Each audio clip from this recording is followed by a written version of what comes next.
Alors, déjà, je voulais, vous remercier, toutes et tous, d'avoir joué le jeu. C'est-à-dire, d'abord de vous être inscrits, mais ensuite, d'avoir, répondu au questionnaire.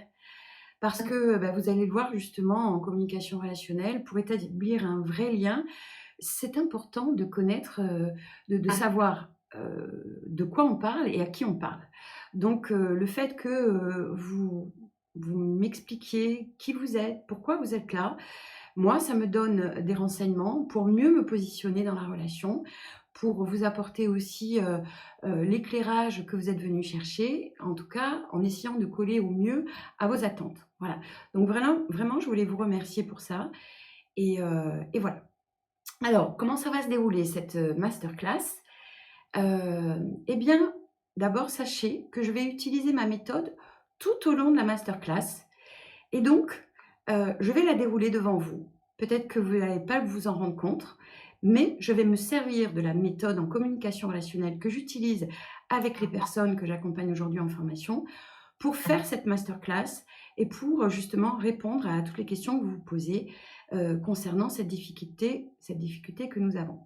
Je risque d'avoir des petits bugs, c'est un peu normal, hein, je suis pleine de trac, donc ne m'en veuillez pas. Voilà, soyez dans la bienveillance et dans l'accueil de ce que je peux vous dire.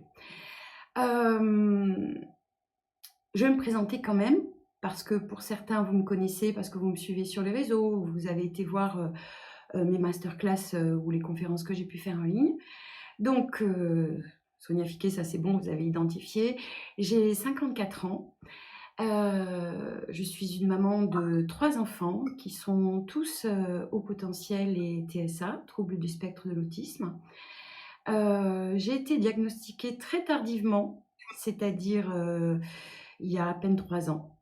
J'avais 51 ans. J'ai trouvé par moi-même, eh bien mon propre autisme, c'est-à-dire que pendant des années, j'ai consulté, des professionnels pour comprendre, pourquoi je me sentais décalée, pour comprendre, mes difficultés relationnelles, pour comprendre mes burn-out, pour comprendre, qu'est-ce qui n'allait pas dans ma vie. Et puis, en fait, bah, au départ, alors faut savoir que la science a beaucoup évolué aussi, hein, sur, l'autisme et notamment, la double particularité HPI-TSA. Mais quand j'étais petite, et que, par exemple, je faisais des convulsions et qu'on ne trouvait, aucune raison, on expliquait à mes parents que j'étais hypersensible. Voilà. Et puis, plus tard, quand j'ai commencé à faire, mes crises de tétanie, on a dit, «Ah, elle est vraiment très hypersensible, très émotionnelle. Voilà pourquoi elle fait des crises de tétanie».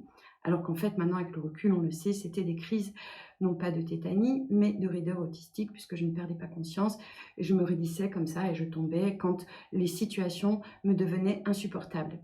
Et puis ensuite, les premiers burn-out professionnels, donc je fuyais tout le temps, hein, et quand je faisais mes crises de dépression, à 30 ans, on m'a dit: «Bah, vous êtes surdouée». Ah bon, super.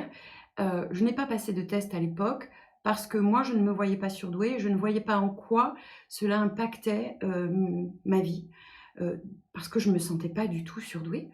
Donc voilà. Et puis, à 44 ans, j'avais une entreprise, déjà de coaching où j'accompagnais les créateurs d'entreprises puisque mon parcours professionnel s'est déroulé à partir de l'âge de 25 ans dans le cadre de l'insertion sociale et professionnelle où, bah, j'ai travaillé pour différents organismes de formation, à l'AFPA, au GRETA, des structures privées et où notamment j'accompagnais les demandeurs d'emploi et très rapidement, je me suis spécialisée dans la création d'entreprises. Et donc quand je pétais les plombs comme ça et que je m'enfermais chez moi et que j'allais voir des psys, et bien, à 44 ans, nouvelle crise, suite à des problèmes relationnels, notamment avec ma famille, avec mon 2e ex-mari. On m'a encore dit: «Sonia, tu es HPI», donc là, le mot commençait à arriver, hein, parce que vous savez que HPI, c'est quand même assez récent. Avant, on disait surdoué, on disait précoce, enfin voilà. Et donc c'est là où j'ai commencé à me dire: «Bah oui, je vais aller passer des tests».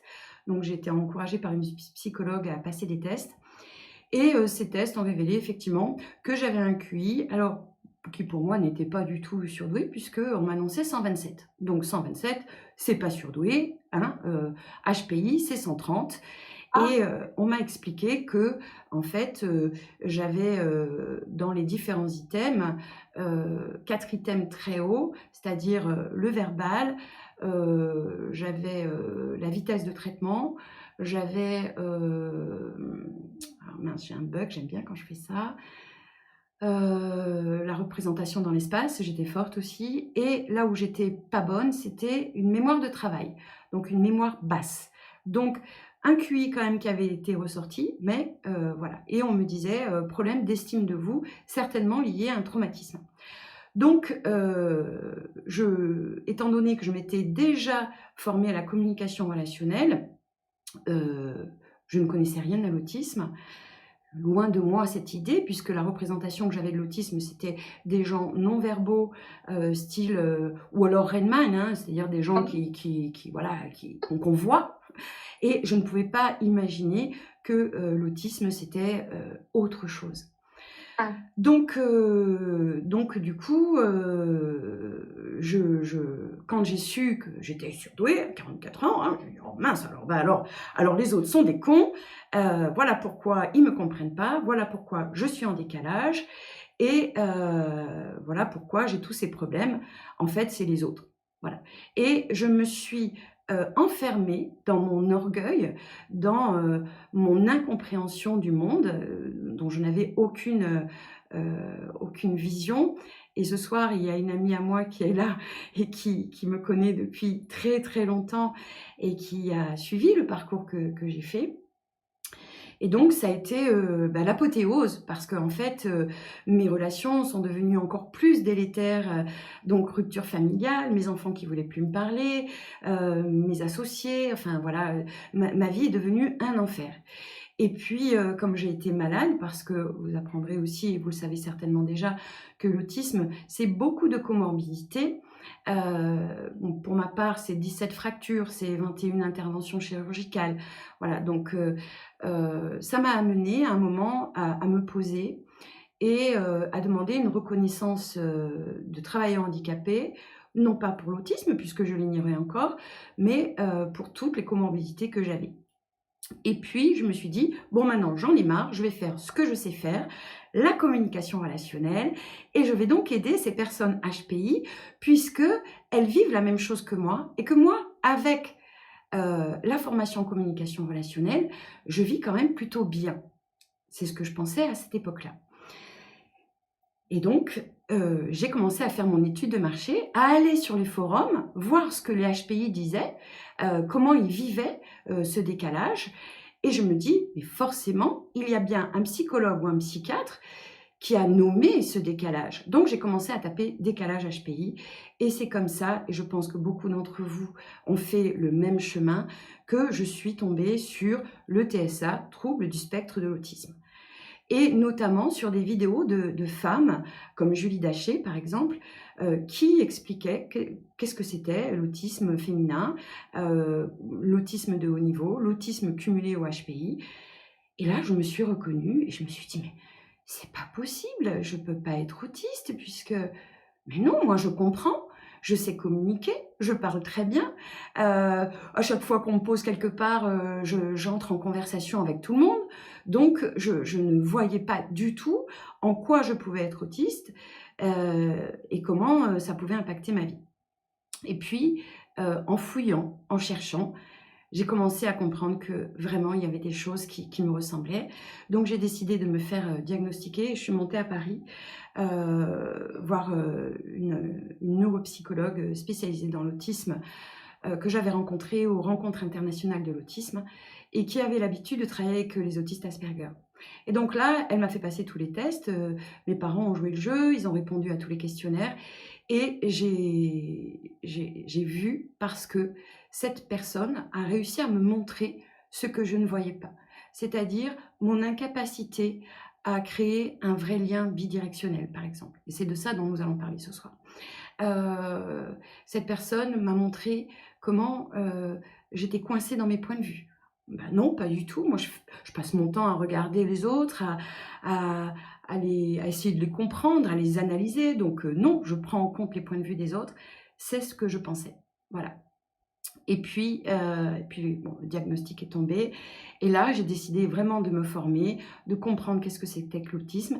Et petit à petit, effectivement, j'ai commencé à voir mon vrai handicap, celui qui était invisible à mes yeux et celui qui est invisible aux personnes qui sont autistes, alors non diagnostiquées ou même diagnostiquées, mais qui ne vont pas faire ce chemin bien pour comprendre qu'est-ce qui les impacte réellement. Voilà. Donc ma présentation elle était un peu longue, mais c'était important que vous sachiez à qui vous avez affaire.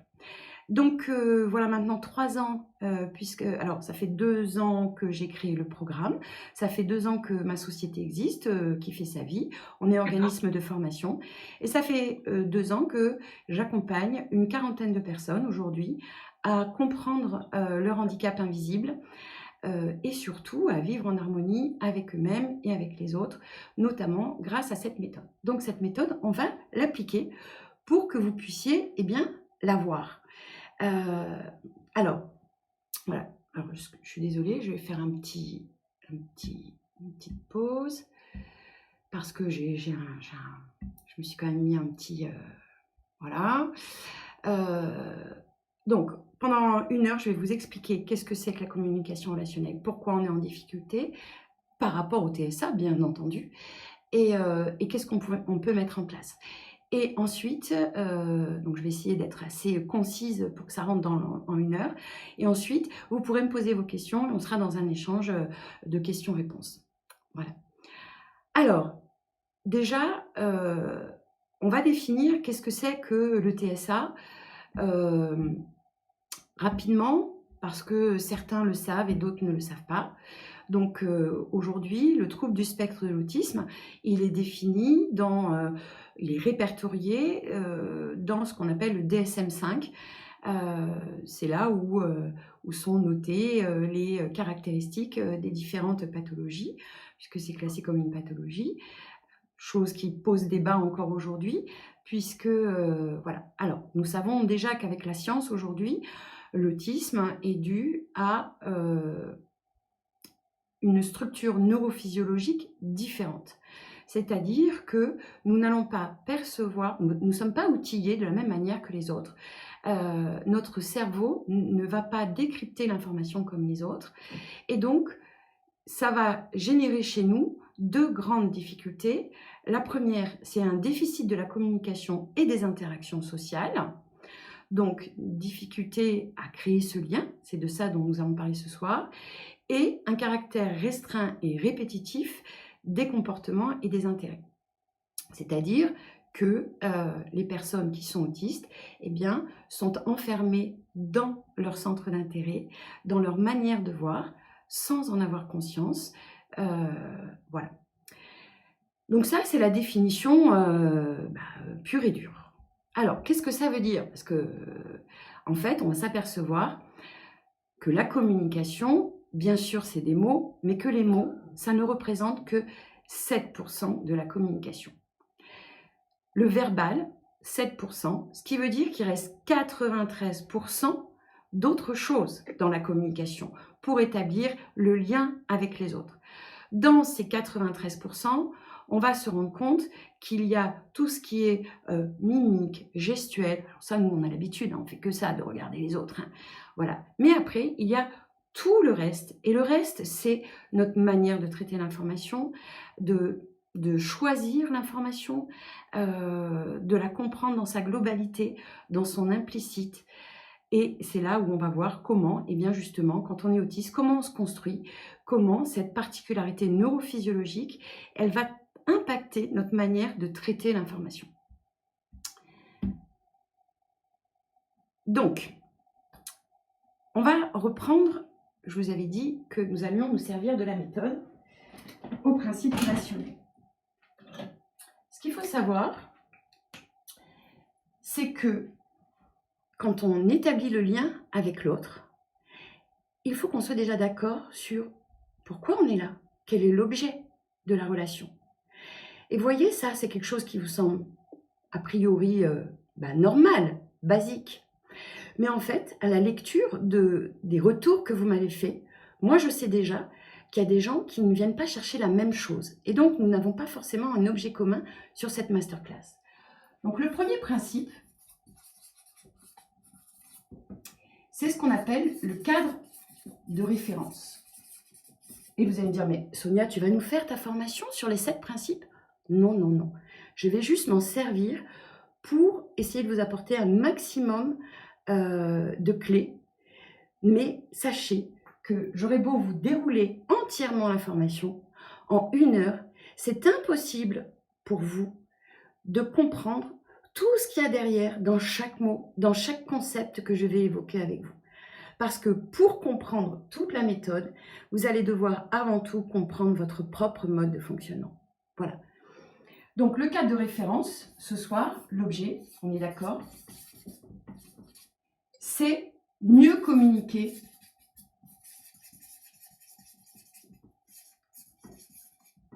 avec les autres. Parce que le problème principal que vous rencontrez, eh bien, c'est les relations que vous avez avec les autres, que ce soit au niveau familial, au niveau du travail, au niveau amical, au niveau amoureux. Voilà.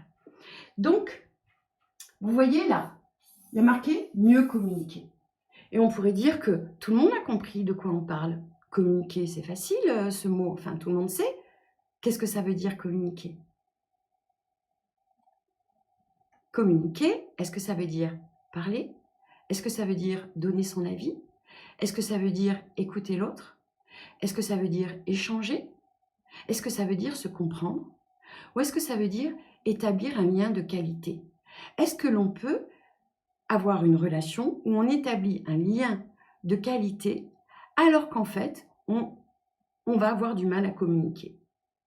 Eh bien oui, on peut aujourd'hui, quand on est autiste et qu'on a des problèmes, avoir du mal à communiquer ses envies, à communiquer ce qu'on a vraiment dans la tête, à communiquer nos peurs, nos émotions.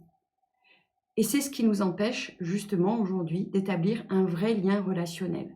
Parce que nous, on vit dans notre tête.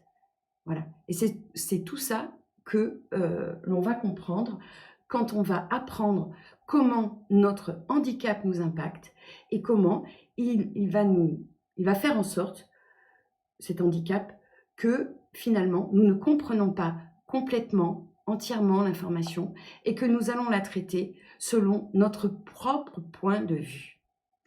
Alors, une chose dans le cas de référence qui est très importante pour nous, les personnes autistes, et qu'on ne prend rarement en compte, eh bien, c'est tous les éléments extérieurs à la relation. Les éléments extérieurs, par exemple, ce soir, c'est est-ce que c'est le bon moment pour vous? Est-ce que vous êtes dans l'écoute? Est-ce que c'est le bon lieu? Est-ce que vous êtes bien là dans votre fauteuil ou dans votre canapé? Le cadre de référence extérieure, c'est la sensorialité. Et quand on est autiste, eh bien, la sensorialité, elle est très importante. Vous savez que quand on est autiste, on va percevoir beaucoup plus fort l'information qu'une personne normale. On va être impacté, c'est-à-dire que le bruit, la lumière, la chaleur, l'ambiance qu'il peut y avoir autour de nous va nous impacter corporellement, sensoriellement. Et cette ultrasensorialité va faire qu'à ce moment-là, nous ne serons pas en capacité de traiter correctement les messages qui vont nous arriver.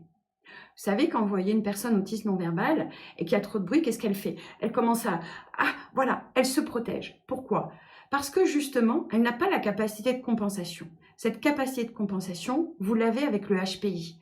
Le HPI, c'est une structure neurophysiologique qui perçoit mieux l'information, qui est mieux gainée, voilà. Et donc, nous, on a cette double particularité. D'un côté, on perçoit mieux l'information, les connectivités sont meilleures, on est uploadé, nos neurones sont plus denses, plus intenses. Mais par contre, nous avons le TSA qui fait que nous avons un problème de synchronisation des synapses, c'est-à-dire des transmetteurs, et que du coup, eh bien voilà, tout ça va s'entrechoquer. Donc on va apprendre que par exemple, c'est pas la peine de se lancer dans une grande discussion ou d'établir une relation quand nous sommes sujets à une ultrasensorialité qui ne va pas nous permettre d'accéder à notre raisonnement cognitif. Pour vous faire comprendre ça, j'ai choisi un exemple que j'ai vécu il n'y a pas très longtemps, parce qu'il est très important que vous compreniez aussi autre chose. C'est que la méthode dont je vais vous parler, elle ne va pas enlever notre autisme. Nous sommes autistes et nous allons le rester. C'est-à-dire que des crises, on va encore en vivre plein. Des incompréhensions, on va en vivre plein. Des moments d'ultrasensorialité, ouh là là, c'est trop dur, on va en vivre plein. Par contre, ça va nous permettre de les identifier, de ne pas les cristalliser et de pouvoir finalement se respecter dans notre propre rythme biologique pour pouvoir ensuite repartir correctement dans la relation qu'on va pouvoir avoir aux autres. Voilà. Alors l'exemple que j'ai choisi ce soir, il est très simple. J'ai un garçon de 16 ans qui est lui-même donc autiste, assez fortement, on va dire, dans sa sensorialité, dans sa fatigue. Il se fatigue très, très, très rapidement. Il a 16 ans. Et en même temps, il est HPI, donc il arrive à compenser, il arrive à s'en sortir. Il a fait la formation, donc il est au courant. Tous les jours, je lui explique un peu mieux son handicap et je lui montre à chaque fois qu'il dysfonctionne. Alors, pas au moment où il dysfonctionne, on comprendra que l'opposition frontale, il y a aussi des moments. Le cadre de référence, il y a des moments où on peut parler, il y a des moments où on ne peut pas parler. Donc ça aussi, il va falloir pouvoir les identifier. Donc mon fils, en fait, s'est acheté une moto et il a demandé de l'argent à mon compagnon pour l'aider. Donc pas de souci, et il s'était engagé à rembourser pendant cet été en travaillant. Donc, vous voyez l'information que j'ai, Dimitri a emprunté de l'argent et il doit le rendre en travaillant cet été. Il a 16 ans, donc normalement, pas de souci, il a le droit de travailler. Donc, je l'aide à chercher du travail et malgré tous les CV que l'on fait, eh bien non, il y a une réalité, c'est que les employeurs, 16 ans, c'est trop tôt, ils n'embauchent pas, ils ne veulent même pas rencontrer l'enfant, le jeune, ils disent non. Et puis, un jour, alors que mon fils était en train de faire une sieste, à 3h30 l'après-midi, donc vous voyez le moment, il est en train de faire la sieste, j'ai un appel de ma fille aînée qui me dit « Maman, j'ai un entretien d'embauche pour Dimitri dans ma boîte. Il recrute en ce moment des gens pour ramasser les feuilles, c'est le matin, donc il va travailler que le matin, voilà, il a un entretien, s'il vient, il se présente tout de suite. » Voilà. Moi, wouh! Alors, vous allez apprendre une chose aussi, petite parenthèse, c'est que quand nous sommes autistes, les moments de lucidité, on va en parler un petit peu plus tard, là où ça dysfonctionne, c'est quand nous sommes dans une ultra-sensorialité qui va emmener un ultra émotionnel. Donc moi, super contente. Donc quand je suis super contente, je suis excitée. Et là, je vais commencer à perdre déjà le fil. Voilà. Et donc, je vais vite. Je n'applique pas du tout ma méthode. Je ne me dis pas, oh, il est en train de dormir, il faut quand même que je lui en parle, de savoir s'il est d'accord, hein, c'est-à-dire d'établir un vrai lien dans la relation avec lui. Non, non, moi j'arrive. Oui, Dimitri, lève-toi, vas-y, allez, dépêche-toi, on a un entretien d'embauche. J'ai tout oublié. Voilà. Et donc, Dimitri se réveille, il me dit « Quoi, un entretien d'embauche ?»« Oui, oui, dans 3 quarts d'heure, allez, dépêche-toi, habille-toi, prends ta douche. » Blablabla. Donc, vous vous imaginez le sensoriel, là, comment je le bouscule. Il monte dans la voiture, on part, et là, je vois que ça ne va pas. Donc, je commence à réfléchir et je me dis « Sonia, boum, hein, petit, voilà, ça ne va pas, donc applique ta méthode, prends la distance. » Dimitri, pourquoi tu le prends comme ça? C'est vachement bien, tu te rends compte, tu vas pouvoir, vous voyez que j'envisage les choses de mon point de vue. Tu vas pouvoir rembourser Laurent, donc c'est génial, tu vas, regarde, travailler, c'était l'engagement que tu avais pris. Je ne vois que de mon point de vue. J'oublie que mon fils est autiste à ce moment-là, et vous allez voir ce que j'oublie, bien plus que ça. Donc, comme je vois que mon fils, ça va pas, je me dis, au bout d'un moment, je me dis, bon, c'est pas la peine. J'appelle ma fille, on est sur le chemin, je lui dis, écoute, on va pas venir, ça ne va pas, il veut pas travailler, hein, je pose un jugement, il veut pas travailler. Et donc, je suis en colère après mon fils. Nous repartons et j'essaye quand même de redescendre en intensité en me disant, bon, qu'est-ce que je peux faire, comment je peux faire, coincé dans mon point de vue. Il doit rembourser cet argent, vous voyez, mon point de vue. À aucun moment, j'ai posé la question à mon fils, pourquoi tu ne veux pas y aller? Et de toute façon, comme il est en plein, à ce moment-là, opposition frontale, crispé, complètement rigide, il est incapable d'exprimer que, ça ne lui convient pas et les raisons pour lesquelles ça ne lui convient pas. Voilà. Et donc le lendemain matin, je suis toujours dans ma colère et je le lève de bonne heure et je lui dis: «Allez, bah, tu pas voulu aller ramasser les feuilles, dans l'entreprise, voilà, tu vas pas rester sans rien faire, donc maintenant tu vas aller ramasser les feuilles, dans le jardin». Donc mon fils, n'osant pas se mettre contre moi, va ramasser les feuilles et 1 heure après, eh bien, il fait une crise d'asthme parce que dans tout ça, j'ai oublié que mon fils fait de l'asthme et qu'il a une phobie des insectes. Et donc au bout d'1 heure, il est en crise d'asthme, il revient et il me dit enfin, il exprime, il me dit: «Ah, vous voyez, comment, voilà, c'est pour ça que je ne voulais pas prendre ce travail et tout». Et là seulement, j'intègre le point de vue de mon fils. Alors vous allez me dire: «Mais cette relation-là, elle est mauvaise». Oui, nous sommes 2 autistes coincés dans nos points de vue, en opposition frontale. Sauf que, avec la méthode, qu'est-ce que nous avons fait? J'ai pu prendre conscience à ce moment-là de ce qui se passait. J'ai pris de recul. Je me suis tout de suite repositionnée dans le cadre de référence. Le cadre de référence dans ma relation avec mon fils, c'est quoi? C'est quoi le cadre de référence dans une relation entre un enfant et une maman? C'est l'amour. C'est l'amour. Je suis là pour aider mon fils à devenir un garçon épanoui et pas à le contraindre dans les propres rigidités de mes propres représentations. Je ne l'ai pas vu. Et donc le fait de pouvoir en parler avec lui permet, puisqu'on a identifié pourquoi ça a dysfonctionné l'un et l'autre, ça nous permet de recréer le lien. Il ne m'en veut pas, il ne cristallise pas. Et moi, je ne cristallise plus non plus. C'est-à-dire que quelque chose qui aurait pu prendre une importance terrible et qui aurait pu le renforcer dans une rigidité envers moi, aujourd'hui, ça n'existe plus dans notre famille parce qu'à chaque fois qu'un conflit va surgir, le fait de prendre en compte nos personnes, qui sommes-nous? Et ça, c'est le cadre de référence, de se dire qui j'ai en face de moi. Pas le rôle ou la fonction, pas c'est mon fils et il doit m'écouter. Qui j'ai en face de moi? J'ai un enfant autiste avec une phobie asthmatique. Mais vous voyez que je l'ai oublié. Ça veut dire quoi? Ça veut dire qu'à ce moment-là, j'ai manqué de lucidité. Et quand nous sommes autistes, nous manquons de lucidité à chaque fois que nous allons être dans un taux ultra sensoriel, ultra émotionnel. Et voilà comment on va avoir des positionnements erronés dans la relation. Et si on ne les corrige pas rapidement, par manque de connaissances, par manque de vision de nos propres dysfonctionnements, eh bien, on va se retrouver sur des conflits qui vont augmenter, augmenter, augmenter, augmenter. Voilà. Alors pourquoi?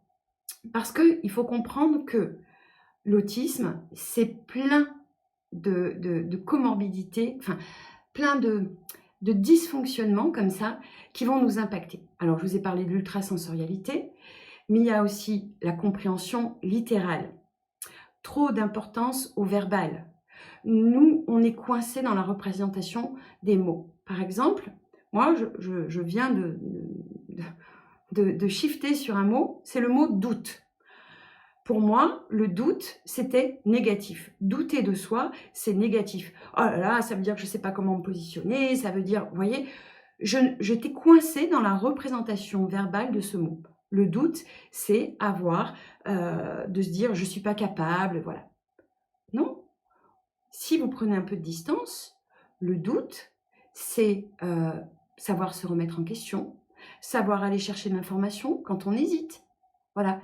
Et donc le doute, ça peut être complètement positif à partir du moment où on est lucide, du moment où on doute. Et pourquoi on doute? Et qu'on arrive à le remettre dans un cadre de référence. Vous voyez? Donc, compréhension littérale, voilà, c'est compliqué. On a une difficulté à hiérarchiser l'information. Alors, pourquoi on a une difficulté à hiérarchiser l'information? Vous le savez, quand on vous parle, vous êtes d'accord que vous allez taper sur le détail, sur le truc qui retient votre attention, hein, dans la phrase. Le mot qui vous... ah bah non, hein, ou au contraire, ah oui, voilà. Le mot qui vous touche. On a beaucoup de mal à prendre la phrase dans toute sa complexité, oui, j'ai envie de dire. Voilà. Parce que nous, quand l'information elle arrive, il faut savoir que ce problème de synchronisation des synapses fait que tout est important. Quand on passe un EEG, un électroencéphalogramme, les personnes autistes, on s'aperçoit que nous avons une onde alpha, donc c'est l'onde du cortex, qui est prédominante, qui est vraiment très très forte. En fait, le cortex, c'est le préfrontal, le cortex préfrontal, c'est l'endroit de la planification, de l'organisation, de la hiérarchisation de l'information. Et chez nous, tout est important. Donc, du coup, vous imaginez que quand vous êtes en ultrasensorialité, déjà, voilà, en émotion, parce que vous ne savez pas comment vous positionner, vous dites qu'est-ce que je dois faire dans cette situation, je ne sais plus comment faire, voilà. Et qu'en plus l'autre vous apporte plein d'informations, vous ne savez plus laquelle prendre, vous ne savez plus trier l'information. Et ça, c'est vraiment une particularité des personnes autistes. Voilà. Mais nous, on est HPI. Donc nous, tout ça, mais non, c'est bon, je sais faire. On ne se voit pas dans ce handicap. Toute cette difficulté à hiérarchiser l'information nous amène à avoir des problèmes pour faire des liens de prédiction. C'est-à-dire qu'une personne autiste, une personne neurotypique, on va les appeler comme ça, hein, voilà, elle va avoir la capacité de traiter plusieurs informations à la fois. Par exemple, je suis en ce moment en train de vous faire la masterclass et je sais très bien que mon fils est au basket et que mon compagnon est dans la salle d'à côté en train de jouer de la musique, par exemple. Vous voyez, c'est voilà, c'est normal. Et bien en fait, quand on est autiste, ça, on ne le traite pas. C'est-à-dire que, par exemple, à chaque fois que je suis en train de faire la cuisine et que quelqu'un va rentrer dans ma cuisine de manière intempestive, pour moi, voilà, je vais sursauter, je vais les engueuler. « Oh, tu peux pas dire que tu es là !» Vous voyez ? Pourquoi ? Parce que mon cerveau, il n'est pas capable de traiter l'information en même temps. Vous voyez comme c'est complexe. Et comme, depuis tout petit, nous ne sommes pas capables de faire ces liens de prédiction, qu'est-ce que nous avons mis en place parce que nous sommes HPI ? Nous prévoyons. Nous passons notre temps à prévoir ce qui va se passer, à imaginer l'information. Et dans la communication relationnelle, comment ça va se traduire ? Eh bien, quand j'établis le lien avec l'autre, au lieu de lui poser des questions pour savoir « Ah tiens, il fait une drôle de tête, pourquoi il fait cette tête-là ?» Non, moi je vais interpréter. « Oh, il fait cette tête-là, ça doit être parce que hein, mon employeur rentre, il fait la gueule, ah ben j'ai du mal à faire un travail. » Vous voyez, je fais des raccourcis comme ça en permanence. Je manque de nuances. Et vous allez voir, et vous pouvez vous voir dans vos dysfonctionnements, vous allez toujours ramener à vous. Parce que quand on est autiste, on a autre chose, on va développer d'être autocentré. C'est-à-dire, tout part de nous. Alors, c'est très bizarre parce que nous, on sait à l'intérieur qu'on est tout le temps en train de regarder ce que font les autres pour savoir comment on va se positionner. Donc, on n'a pas l'impression qu'on part de nous. Sauf qu'à chaque fois qu'on va s'exprimer, nous allons toujours nous exprimer en fonction de nos propres représentations, de nous. Et voilà pourquoi les gens peuvent vous dire « Oh, tu ne fais que parler de toi ». Ben, quand on est autiste, oui, on ne sait pas faire autrement. C'est-à-dire que quand je vais être dans une situation et que je dois l'analyser, qu'est-ce qui va se passer dans mon cerveau ? Comme je ne sais pas exactement comment me positionner, je vais faire appel à ma mémoire pour savoir, mince, c'est quoi la situation qui se rapproche le plus de ça ? Voilà. Et c'est là où je ne vais pas analyser correctement tous les facteurs, mais je vais partir de comment moi je l'ai vécu avant. Une situation à peu près similaire, qui n'a certainement rien à voir, parce que vous apprendrez qu'en communication relationnelle, chaque instant est nouveau. Et nous, on sait qu'on ne sait pas accueillir la nouveauté, que ça nous fait flipper, que de nouvelles informations, oh, voilà, c'est pas possible. Donc on va mettre en place des rigidités de tout petit, des cadres, qui ne sont pas les bons, pour nous permettre de mieux communiquer avec les autres, en tout cas d'essayer de les comprendre. Ce que l'on n'a pas compris, c'est que nos cadres nous enferment dans une rigidité. Alors, les spécificités, je suis autocentrée, je suis aussi complètement pris dans mes centres d'intérêt. Ça me plaît, j'écoute, j'en parle, d'ailleurs j'écoute plus personne, je suis dans mes centres d'intérêt. Par contre, quelqu'un vient me parler d'autre chose, j'en ai rien à faire, je ne l'entends pas, ça ne m'intéresse pas, ça ne me touche pas. Et cette difficulté à doser mes centres d'intérêt, eh bien, elle va se traduire dans la relation avec l'autre. Parce que soit je vais lui parler de moi, de ce que j'ai envie de faire, de comment je vois les choses, mon point de vue. Et je vais avoir beaucoup de mal à établir un lien d'échange et de partage de point de vue de l'autre. Vous allez dire, mais si, j'arrête pas d'écouter les autres. Ça, c'est ce que vous pensez. Je suis persuadée d'écouter mon fils. Mais au moment de la crise, j'oublie qu'il est autiste, qu'il est phobique et que je viens de foutre en l'air tout son mode. Vous voyez? Donc, je n'ai pas du tout pris en compte son point de vue. Voilà. Donc, on a une difficulté à repérer les bons facteurs. Et puis, il est aussi prouvé que les personnes autistes, on n'a pas les codes sociaux innés chez nous. Ils ne sont pas à l'intérieur de nous.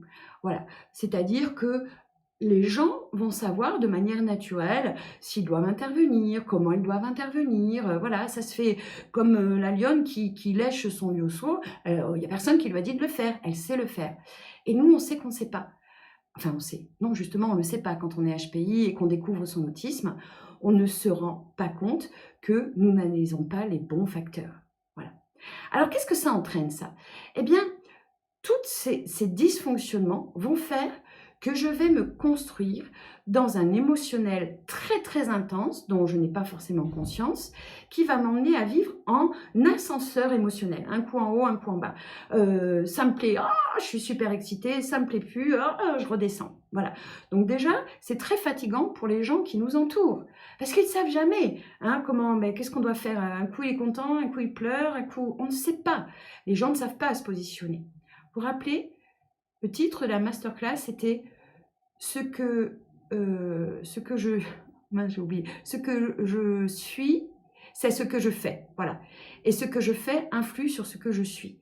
Mais vous êtes d'accord que si vous n'avez pas la lucidité de votre propre positionnement, alors vous ne voyez pas l'image que vous envoyez aux autres. Et donc, qu'est-ce qui va se passer? Nous, émotionnellement, comme on voit bien qu'il y a un décalage, il y a quelque chose qui ne va pas, eh bien, cet émotionnel-là, il va se transformer toujours en négatif. La surprise va déclencher la peur, la panique, la colère, la tristesse, l'agacement, le dégoût, la déception. On est toujours sur des sentiments négatifs. On est toujours dans la méfiance. Pourquoi l'autre me dit ça? Pourquoi il fait ci? Mais qu'est-ce que j'ai fait de mal? Vous voyez? Et donc, on ne peut pas établir un bon lien.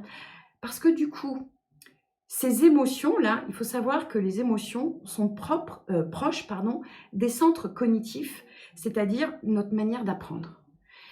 Et donc, vous êtes d'accord que quand vous aimez bien un truc, vous n'avez pas de problème pour l'apprendre. Alors que quand le truc ne vous intéresse pas, vous avez beau le dire 10 fois, le nom du chanteur, vous vous en rappelez pas, vous en foutez. C'est pas, voilà. Alors que si c'est votre centre d'intérêt, vous êtes capable de citer tous les joueurs de jazz de 1900, je sais pas combien, à aujourd'hui. Vous voyez? Donc, ce qu'il faut comprendre, c'est que ces centres d'apprentissage-là, à côté de notre cognitif, va faire qu'on va avoir un encodage particulier. Et cet encodage, malheureusement, il va toujours aller vers le négatif. Parce que la peur, parce que la panique, parce que la sidération, parce que toutes ces émotions qui viennent nous percuter, qui viennent à chaque fois. Voilà. Donc ça va faire le repli sur soi, j'ose plus aller vers les autres. Je juge les autres négativement. Oh, ils m'énervent, c'est tous des cons, ils ne comprennent pas. Voilà. J'interprète, je projette, j'interprète les pensées des autres. Nous ne sommes pas dans la tête des autres. Alors ça aussi, c'est quelque chose de très autistique. Nous, on pense que tout le monde pense comme nous. C'est une des questions qui est posée lors des tests. Bah oui, tout le monde pense. Non, chacun a son histoire de vie. C'est ce qu'on voit dans le cadre de référence. Chacun va se construire de manière différente. Et que tout ça va participer de l'encodage, et notamment le codage verbal, des mots qui vont vous percuter et qui vont être interprétés en fonction de comment vous les avez vécus jusqu'à présent. Donc, je vais passer mon temps à juger. Je juge les autres, mais je me juge moi. Je suis nulle. L'estime de moi, elle est terrible. Je suis pas bon. Alors, il y a des fois où je vais me sentir super bon. Voilà. Le problème, c'est que je ne sais pas doser. Je vais complexifier les situations. C'est-à-dire que quand je suis coincée dans mon point de vue et que je veux à tout prix le donner à l'autre et que je vais apporter de l'argumentaire et comme j'arrête pas de faire des liens, parce que ça c'est notre grande richesse en tant qu'autiste, étant donné que ce problème de synchronisation des synapses nous amène à faire appel à plus d'air cérébral que les autres. Donc du coup, on est très très créatif. Et du coup, on va faire des liens que auxquels les autres n'auraient pas pensé. Mais par contre, alors des fois, c'est génial. C'est comme ça qu'il y a des gens qui inventent des trucs de fous, comme Nikola Tesla, comme voilà.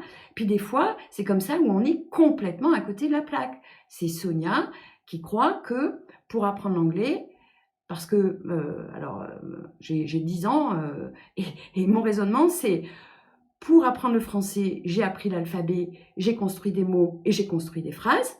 Donc, il suffit que j'apprenne l'alphabet anglais pour construire les mots, pour construire les phrases. Vous voyez, ça vous paraît complètement illogique. Pourtant, pour moi, c'était très logique. Et donc, quand je vais voir ma prof d'anglais et que je lui dis « Donnez-moi l'alphabet anglais », elle regarde cette petite fille de 10 ans là, et elle se dit « Mais… » Et elle me dit, ben non, et elle est incapable de répondre à ma demande, et elle ne comprend pas que je ne comprends pas sa logique. Et c'est ça qui va nous emmener à dysfonctionner tout le temps, c'est qu'en fait, nous, on a des logiques, les autres ont d'autres logiques, et nous ne sommes pas capables d'établir ce lien pour expliquer cette logique. Et pourtant, c'est possible. Je vous assure que c'est possible. À partir du moment où on va apprendre à réguler notre sensoriel, à réguler nos émotions, à connaître notre handicap, et à appliquer une méthode de questionnement qui nous permet de repartir de nous. Parce que tout ce que je vous explique, ce n'est pas pour que vous vous adaptiez aux autres, c'est que vous puissiez faire vos propres choix, mais en toute lucidité. Voilà. Donc, qu'est-ce que je fais? Je complexifie, j'intellectualise. Hein. Alors, dans ma tête, là, je peux vous dire, j'ai des plans, des scénarios, je peux en raconter, j'écris des livres, voilà. Hein. Tout le monde, quand on est HPI-TSA, vous le dites tous, ça vous empêche même de dormir. C'est-à-dire que votre cerveau n'arrête jamais. Voilà. Et vous voyez ça, nous, intellectuellement, on le sait. Maintenant, c'est sensoriellement, corporellement. Comment on fait pour que ça s'arrête là-haut? Eh bien, quand on comprend que c'est dû à notre handicap, quand on accepte, moi, mon cerveau, je lui parle. Quand il se remet en route en pleine nuit là et que je me réveille en me disant qu'est-ce que je vais leur dire à la masterclass parce que forcément ça me travaille, hein.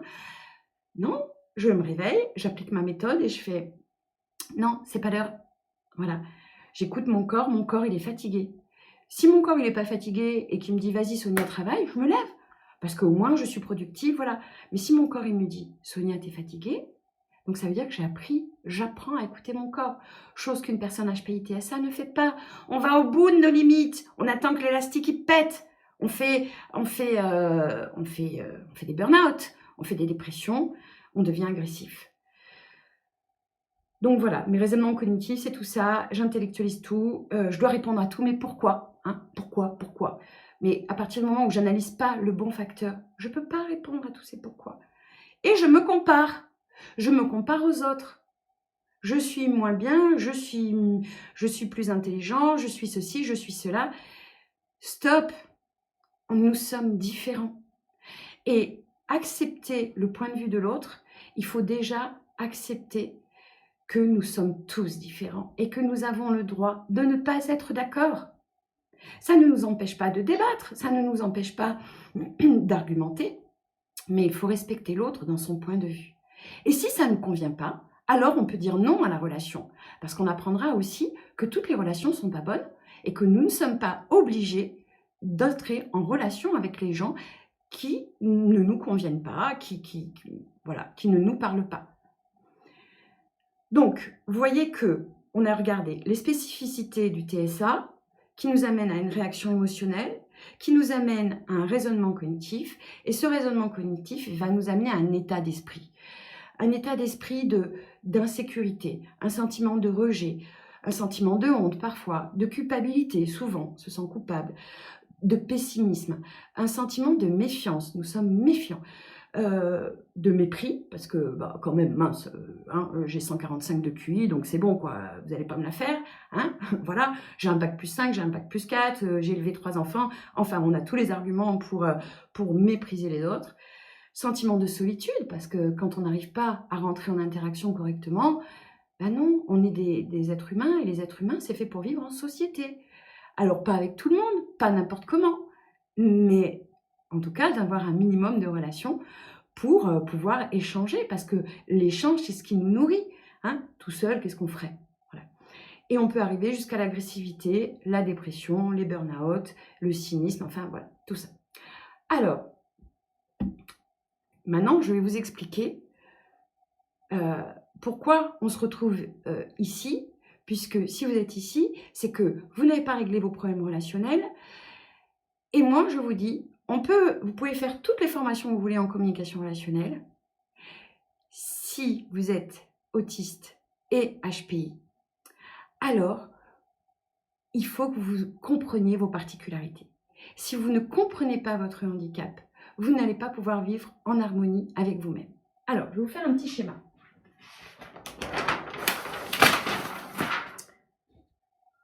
Je crois que c'est bon, tout le monde voit.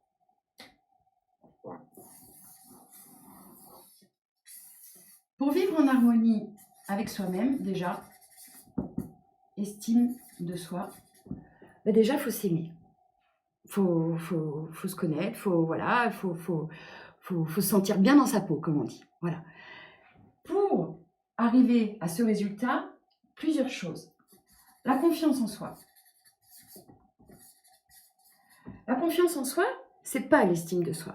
La confiance en soi, c'est les compétences. C'est-à-dire, je sais que je sais faire ça, et donc, il n'y a pas de souci.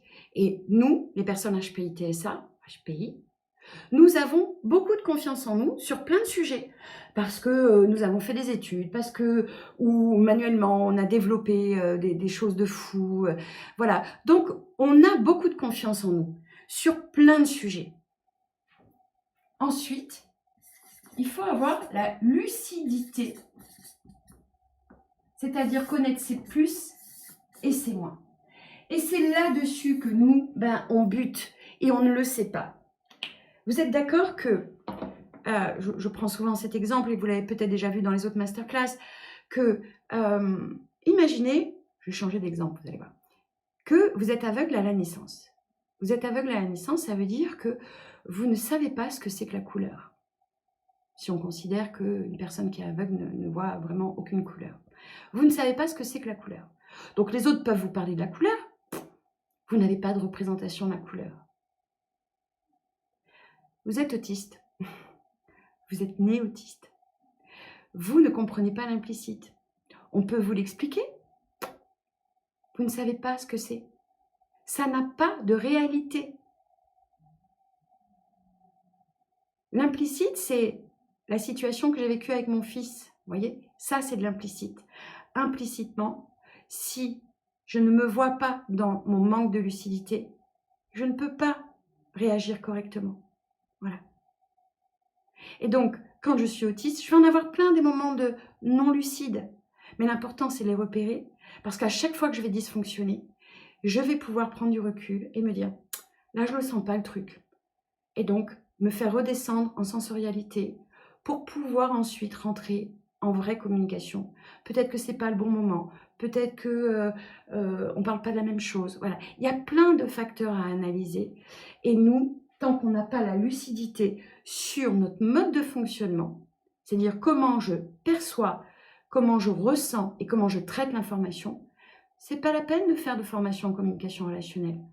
Vous allez l'interpréter en fonction de vos propres représentations et pas de la difficulté réelle que vous avez. Voilà. Alex, je vois que vous quittez, il n'y a pas de souci, c'est enregistré. Donc, parce que une fois qu'on sait qu'il nous manque une jambe, une fois qu'on sait qu'on ne fait pas bien les liens de prédiction, une fois qu'on sait qu'on a tendance à interpréter négativement les paroles des autres, alors à chaque fois que je vais être percutée par la parole de l'autre, au lieu de m'énerver et de commencer à partir dans des scénarios pas possibles, je vais identifier ce moment-là et réfléchir pourquoi. Pourquoi il m'aurait dit ça? Et puis si j'ai envie, je lui pose la question. Je questionne l'autre.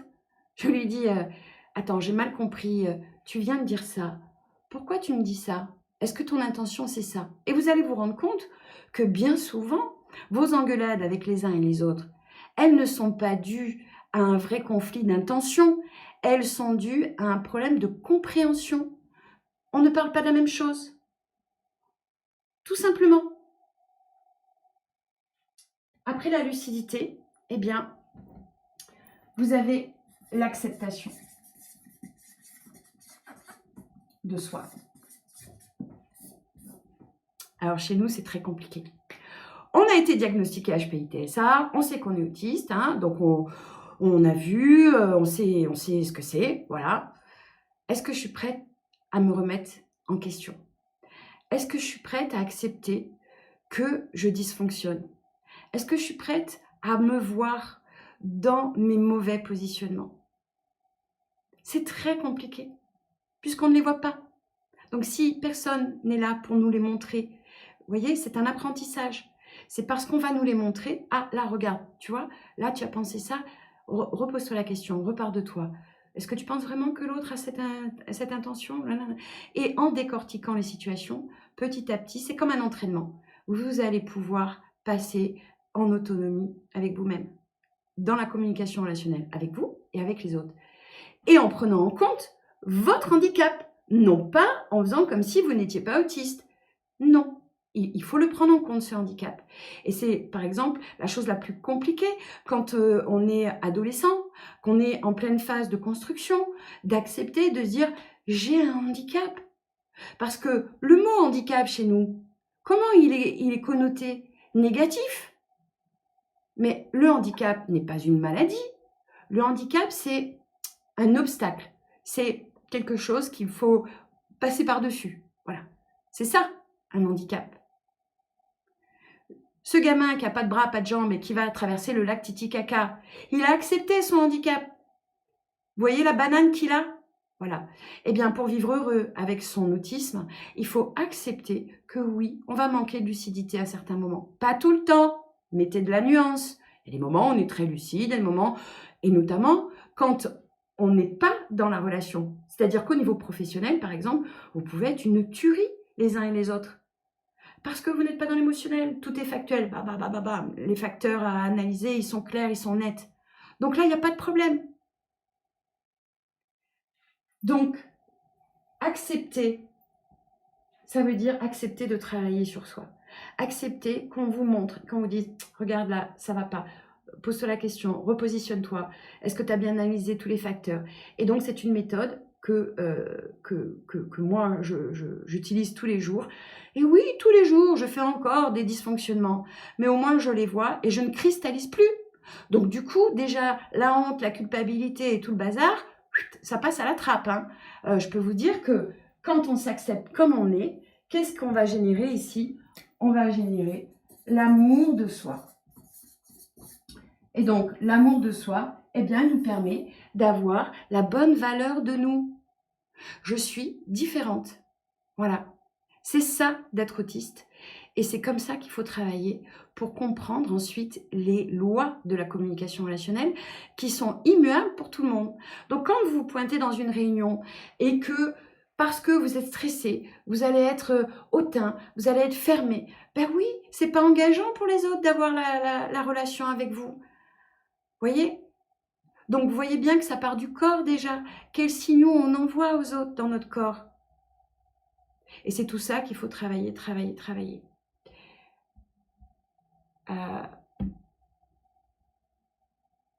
La méthode, qu'est-ce qu'elle va permettre? Elle va permettre d'analyser mieux les situations. Elle va vous permettre de ne plus juger les autres. Et je vous assure que quand vous arrêterez de juger les autres, wow, ça m'arrive encore, hein, ça m'arrive encore. Mais enfin, quand même, beaucoup moins, parce que, j'allais dire, quand je le fais en toute lucidité. Vous voyez, ne pas toujours remettre le problème sur les autres, mais voir nos propres dysfonctionnements. Je prends de la distance. C'est-à-dire que je me vois maintenant dans mon handicap. Je me vois quand je suis énervée, que j'arrive à la caisse du supermarché. Je sais que, oulala, ils n'ont pas intérêt à me parler les uns et les autres parce que je risque de m'engueuler avec la caissière. Avant, je m'engueulais avec la caissière. Une fois sur, j'allais dire, 9 fois sur 10, voilà. Voilà, 9 fois sur 10, je m'engueulais avec la caissière. Parce qu'elle allait trop vite, parce qu'elle répondait pas à ma question, enfin voilà, parce que l'autre me serrait trop. Enfin, il y avait toujours un truc pour que je m'engueule. Aujourd'hui, je suis en connaissance de ça. Donc, je sais que quand je vais dans un grand magasin, je suis stressée, que ça va m'énerver. Donc, je fais ma cohérence cardiaque, je respire. J'y vais à un moment où je me sens de le faire et pas à un moment où il faut que j'aille le faire. Vous voyez, c'est toutes ces petites choses-là qu'il va falloir mettre en place pour vous respecter dans votre handicap. Je vais prendre en compte mes besoins, chose que je ne voyais absolument pas. Donc tout le côté fatigue. Vous savez, on dit que les personnes autistes, elles ont des petites cuillères le matin et puis qu'en fonction de l'activité qu'elles vont avoir, eh ben, à un moment, il n'y a plus de petites cuillères. Puis là, c'est plus la peine de rien leur demander. Eh ben, nous, HPI TSA, on est pareil. Alors nous, c'est sur une autre étendue de temps. Parce que comme on a plus de capacité, on se dit « Ah bah, il n'y a pas de souci, allez, j'y vais. Non, mais là, il faut que je tienne, c'est un marathon. » Ouais, mais quand on explose, bah, c'est bien plus profond que ça. Et c'est là où les burn-out, la dépression, où tout s'écroule d'un seul coup. Je vais apprendre à questionner l'autre. Je vais être lucide. Je vais être ancrée dans le présent, le moment présent. Nous sommes toujours dans qu'est-ce qui va se passer après. Et vous comprendrez, et ça là-dessus il faut travailler parce qu'on ne se voit pas, mais on est toujours à, le coup d'après. C'est-à-dire que là vous m'écoutez, et je suis sûre, et c'est pour ça que j'enregistre, pour que vous puissiez le revoir, un grand nombre d'entre vous, vous vous dites au moment où je parle, comment je vais pouvoir me servir de ce qu'elle me dit? Non, écoutez ce que je vous dis, et ensuite vous verrez comment vous allez vous en servir. Voyez? Et c'est ça qui se passe dans notre tête tout le temps, tout le temps. Donc si vous n'êtes pas conscient de ces mécanismes-là, vous êtes en décalage, vous êtes à côté de la plaque et vous en voulez aux autres. Voilà. Alors, pourquoi il faut se faire accompagner? Il faut se faire accompagner parce que tout seul, ben, on ne peut pas le voir. Ou alors, franchement, bravo à vous, mais c'est très compliqué de se voir. Quand je dysfonctionne, encore aujourd'hui, c'est plutôt mon compagnon et mon fils ou mes amis qui me disent Sonia, oh, voilà. Par contre, avant, je n'acceptais pas qu'on me dise, alors qu'aujourd'hui, je dis ok, je prends conscience. Voilà. Que je parle trop, que je prends toute la place dans la conversation, que je parle que de l'autisme et qu'ils en ont ras-le-bol de m'entendre parler de l'autisme. Vous voyez, parce que c'est mon centre d'intérêt, donc forcément, voilà. Voilà. Donc, de voir ce que nous ne pouvons pas voir seuls, de comprendre les incompréhensions que nous pouvons avoir qui sont dues à notre handicap. Donc, il faut vraiment travailler sur qu'est-ce que c'est que ce handicap. De comprendre les incompréhensions des autres face à nos positionnements décalés. C'est-à-dire qu'en gros, quand on dysfonctionne, on dit toujours c'est les autres qui sont trop cons. Moi, quand on me disait Sonia, tu parles trop, je leur disais ils ont qu'à parler, je vous empêche pas de parler, moi. Pourquoi ils parlent pas? Pourquoi? Parce que je ne savais pas établir le lien, tout simplement, et que je ne le voyais pas. Voilà. Donc, le côté sans filtre, de dire n'importe quoi à n'importe qui, non, ça ne marche pas. On ne peut pas, parce que sinon, ça va amener des difficultés. Ou alors, on peut le faire quand on s'en rend compte, et on leur dit, excusez-moi, vous savez, je suis autiste, je suis un peu sans filtre, voilà, j'espère que vous ne l'avez pas mal pris. Et vous voyez que le fait de tout de suite dire pourquoi, ouf, ça enlève, ça cristallise plus. Voilà. Ça va nous permettre d'adopter des stratégies respectueuses de notre écosystème biologique.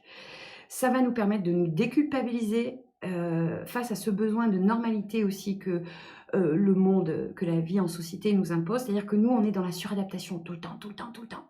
Voilà. Non, on a le droit d'être différent, mais il faut juste savoir l'exprimer correctement aux autres. Voilà, c'est ça notre difficulté. Nous, on arrive, c'est tout ou rien, c'est oui ou non, c'est blanc ou noir. Non, il faut réintroduire la nuance dans tout ça. Ça va nous permettre de gagner en estime de nous. Ça va nous permettre de lâcher des comportements rigides et enfermants.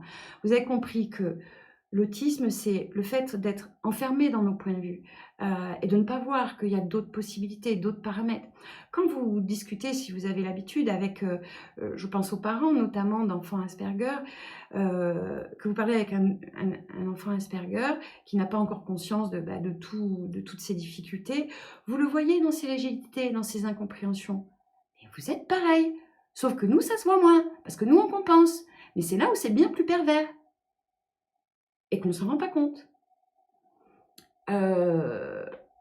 J'avais une de mes clientes que j'adorais, elle me racontait une crise qu'elle avait eue avec sa fille en plein burn-out, donc en plein diagnostic d'autisme, et elles avaient rendez-vous chez le psychiatre. Et la jeune fille se présente habillée, ce que considérait la mère, comme un pyjama. Et donc, elle lui fait la remontrance et dit: «Ah non, hein, tu vas pas comme ça chez le psychiatre, hein». Vous voyez, son point de vue, on ne va pas comme ça chez le psychiatre.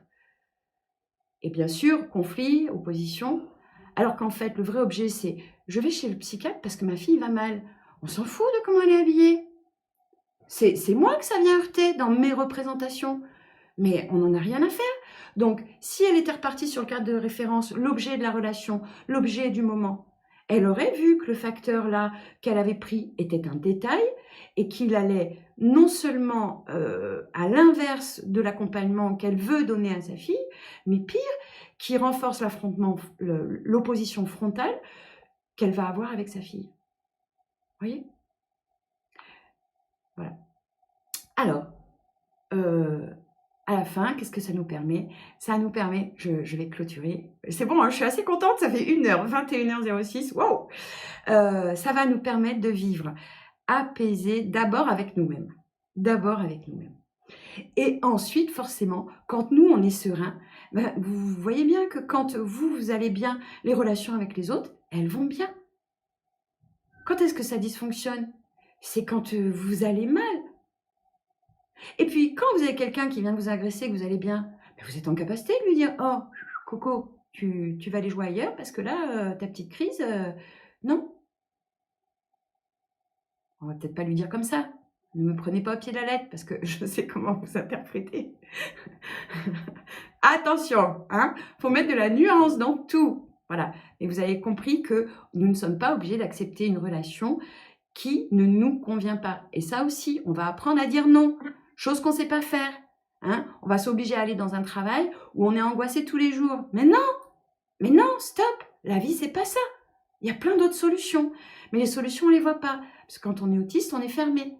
Ah mais non, je peux pas faire autrement. Il faut que je gagne ma vie, il faut que je paye mon loyer. Oui, mais tu vas tomber malade. Oui, mais tu vas perdre ton boulot.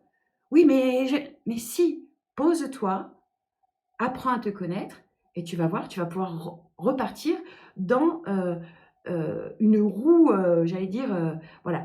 Ce que je suis, c'est ce que je fais. Ce que je suis, c'est ce que je fais. Et donc, si je commence à prendre soin de moi, à essayer de comprendre comment je fonctionne, qu'est-ce qui me bloque, tous mes problèmes avec les autres, alors je vais pouvoir me changer et donc ça va influer mon état d'esprit et vous voyez comment ça va se nourrir. Voilà. Voilà, j'ai fini mon intervention. J'espère que j'ai été claire pour les uns et les autres. Voilà. Donc, ce que je me propose, c'est de répondre à vos questions. Je voudrais savoir si, j'ai pas regardé en détail, mais dans vos formations, est-ce que vous avez une formation, on dira, accélérée, axée spécifiquement sur les codes, qui ne tient pas compte du facteur émotionnel, et, entre autres du recul nécessaire, de toutes ces choses, de la capacité de remise en question? Parce que, pour être clair, moi, je remets tout en question depuis tant d'années et en permanence, c'est quelque chose pour lequel j'ai des facilités. Par contre, ces codes, vraiment, c'est Alors, ce qui me fait défaut. Alors, je comprends. Donc effectivement, quand vous allez sur le site, vous avez une formation courte et vous avez une formation longue. La formation courte, c'est la méthode. Ceux qui vont faire la formation courte, la formation longue, ils commenceront de toute façon par faire la méthode. Donc tout le monde passera par là, par cette étape-là. Et effectivement, il y a des personnes qui font la formation courte et ça leur suffit de comprendre les facteurs à analyser. Voilà. Je ne suis pas sûre que ça leur suffise, mais en tout cas, ça leur donne, déjà les armes pour, bien analyser les facteurs.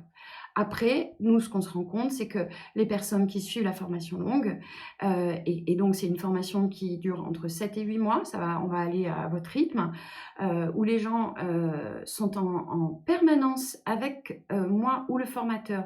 C'est-à-dire qu'à chaque fois que vous allez être dans une incompréhension, un conflit, vous avez la possibilité de nous envoyer un mail, de nous appeler, on fait une visio. Donc, vraiment, c'est un vrai suivi individuel, pour vous permettre de comprendre. Voilà. Donc, on se rend compte que tous les jours, on en découvre. Parce que chaque situation est tellement différente et encore une fois, on ne guérit pas de ce qui nous impacte. C'est notre mode de fonctionnement. Donc il faut juste le comprendre. Donc si, Bertram, vous pensez que vous avez fait, que vous savez déjà comment ça fonctionne et que votre plus grande difficulté, c'est de savoir quels sont les facteurs analysés. Oui, la formation courte peut être une première étape. De toute façon, eh bien, vous pouvez très bien commencer par la formation courte et dans quelques mois, si vous avez une envie, si vous avez besoin d'approfondir, de revenir sur la formation longue. Il n'y a aucun problème là-dessus. Voilà. Mais encore une fois, c'est tellement subtil. Vous imaginez bien que si, comprendre l'autisme dans toute sa complexité, notre manière de nous représenter les choses, de nous positionner, c'était si simple avec simplement une formation avec 7 principes relationnels, waouh! Mais on la ferait, dès la maternelle à tout le monde. Donc vous voyez bien qu'il y a les principes, mais il y a comment on va les comprendre, comment on va les utiliser, comment on va les appliquer. C'est comme si je vous donnais une machine qui a l'air très, très simple avec 7 boutons, mais les combinaisons sont multiples. Donc est-ce que vous allez savoir finalement en fonction de la situation, de votre état sensoriel, utiliser correctement la machine? Eh bien, c'est ça que nous faisons en formation parce que c'est un vrai apprentissage de tous les jours, j'allais dire, de se voir dans nos difficultés. «Ah bah tiens, là je l'avais pas vu, ça vient après. Ah oui, j'ai pas compris pourquoi cette collègue elle me parle plus. Pourquoi?» Voilà. Et et puis et puis on avance et puis 6 mois plus tard, on dit: «Ah bah ça y est, j'ai compris, j'ai compris». Voilà. Merci en Moi, tout cas de votre intervention, Bertram. Vous aviez autre ouais. chose? Oui, non, non, je voulais juste dire que je me suis peut-être j'ai mal formulé, mais je pars du principe, bien évidemment, que vous avez raison, et puis ça fait un moment que j'arrête pas de découvrir et j'ai pas, enfin voilà, donc, ouais, Alors, vous savez quoi, Bertram? Je pense que j'ai répondu à votre question. oui, oui, Et très bien, vous merci. allez surtout, voilà pourquoi j'enregistre, hein, c'est que nous savons que nous n'avons pas à traiter toutes les informations. Donc vous allez pouvoir revoir et re-revoir autant de fois que vous voulez, la masterclass. Et ensuite, moi, je reste, ouverte, et Laurent, mon formateur qui est là. Laurent, vas-y, montre-toi. Voilà. On fera intervenir un petit peu, les personnes qui sont dans le programme tout à l'heure pour que, voilà, pour que vous ayez des témoignages. Alors je vois qu'il y a des discussions. Sandra, comment faire le tri entre TDAH et HPI et TSA? Il y a parfois des similitudes. Alors,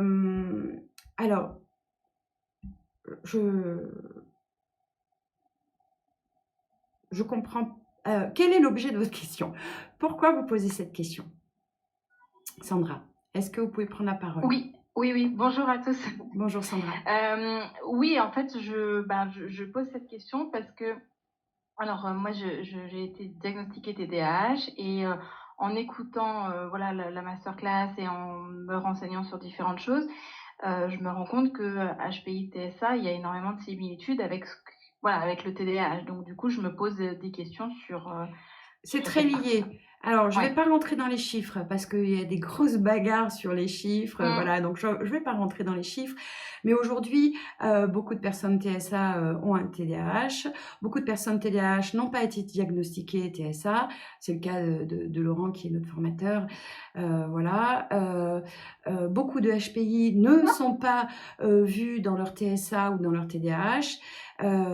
Aujourd'hui, les études tendent à dire qu'un HPI va bien et qu'à partir du moment où il dysfonctionne, c'est qu'il y a quelque chose. Donc ça peut être bien sûr un traumatisme dû à l'enfance, mais il faut s'assurer de la manière dont il traite l'information.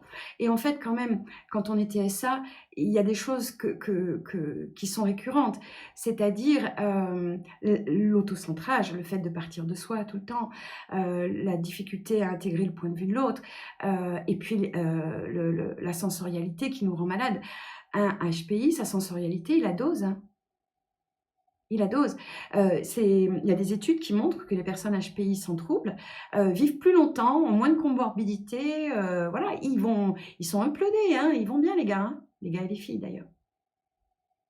Donc, mais je pense que là encore, vous savez, sur alors, les étiquettes, il faut que j'écrive cet article, je vais écrire les étiquettes qui grattent, parce que nous, ça nous parle, les étiquettes qui grattent.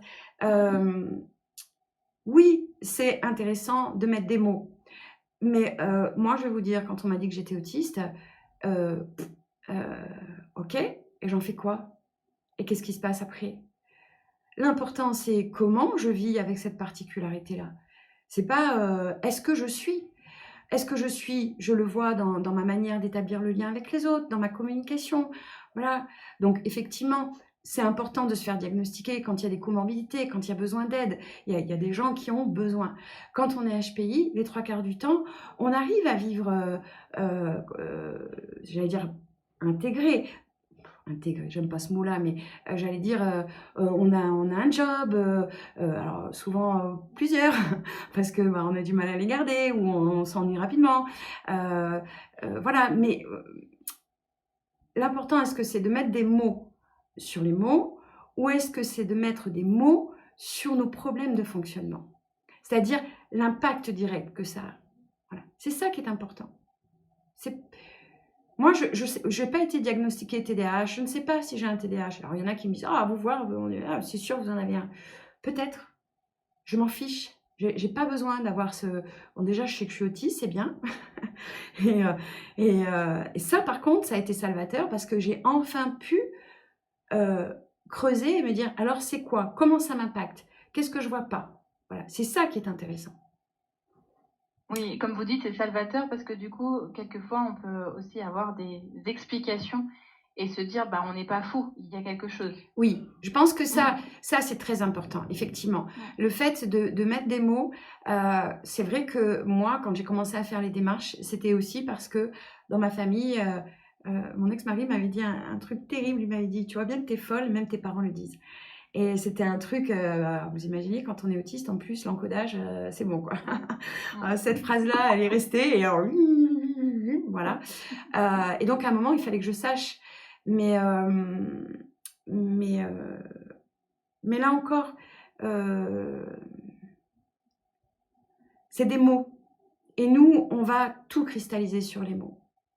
Il vaut mieux se regarder dans comment je perçois les choses, comment je les ressens, comment je les vis et qu'est-ce que je peux mettre en place, qu'est-ce que je peux faire pour mieux vivre. C'est la seule chose qui est intéressante. Voyez ? Ouais. Voilà. Merci. Enfin, je pense, après, ce n'est que mon point de vue. Merci Sandra. Est-ce qu'il y a d'autres questions? Alors, je vois qu'il y a des discutés qui sont ouverts. Alors, de manière globale... Ah oh là, il y a plein de questions en fait. Alors, se faire diagnostiquer par une équipe pluridisciplinaire professionnelle. Oui, c'est important. Voilà. Parce que... alors, souvent, ils passent à côté en fait. Hein.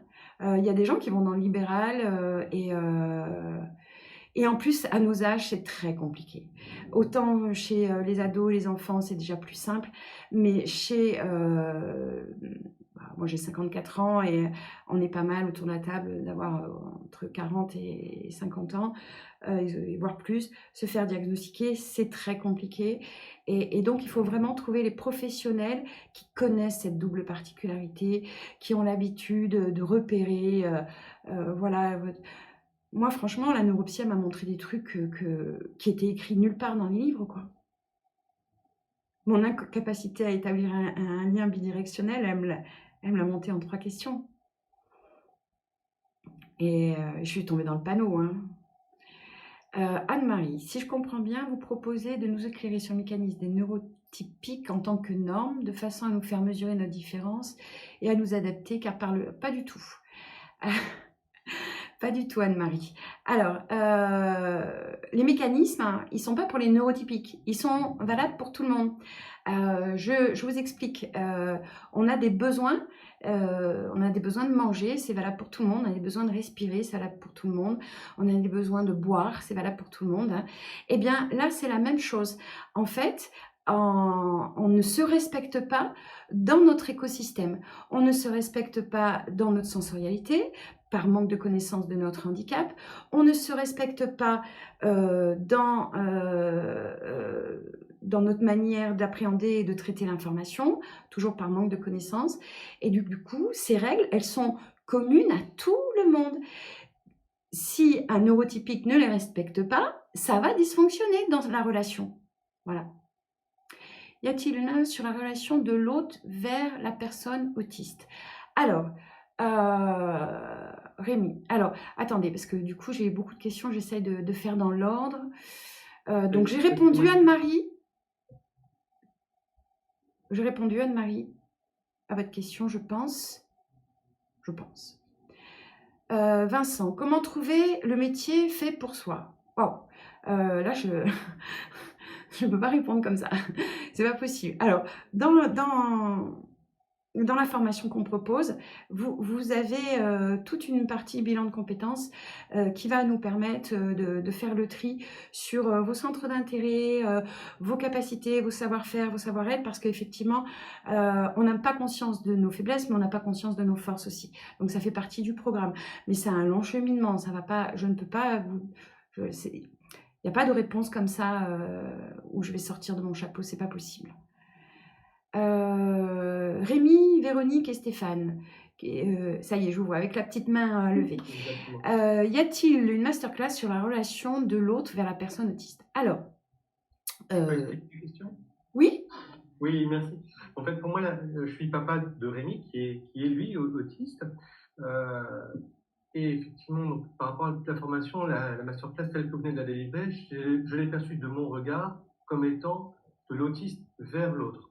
Apprendre à communiquer, pour que l'autiste apprenne à communiquer vers l'autre. Oui. Mais moi, aujourd'hui, en tant que papa, je me heurte, pour le coup, à aussi un problème de langage. D'une certaine façon, on est dans deux mondes différents. Complètement. Et donc, du coup, comment apprendre à parler et à arriver à rentrer en communication avec mon fils? Eh bien, exactement de la même manière, en respectant les principes immuables de la communication, que vous ne respectez certainement pas toujours, sans le savoir, sans le vouloir. Et du coup, vous vous trouvez en opposition frontale avec lui, il se referme, et là, c'est plus possible, ça ne marche plus. Donc, je ne fais pas comment dire, je vais pas faire ce qui est valable pour l'un est valable pour l'autre, en fait. Voilà. Et c'est en comprenant le handicap de votre enfant que vous allez pouvoir bien l'accompagner, que vous allez pouvoir intervenir au moment où il faut intervenir.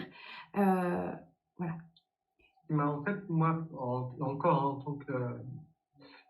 j'ai énormément perçu sur certains aspects, quand on se forme sur votre schéma, effectivement, la perception de moi autiste, des éléments qui vont pouvoir agir, une notion d'estime de soi, de confiance en soi, mais cette facette de lucidité, enfin non, tout ce qui va être mes propres outils pour pouvoir entrer en interaction avec l'autre.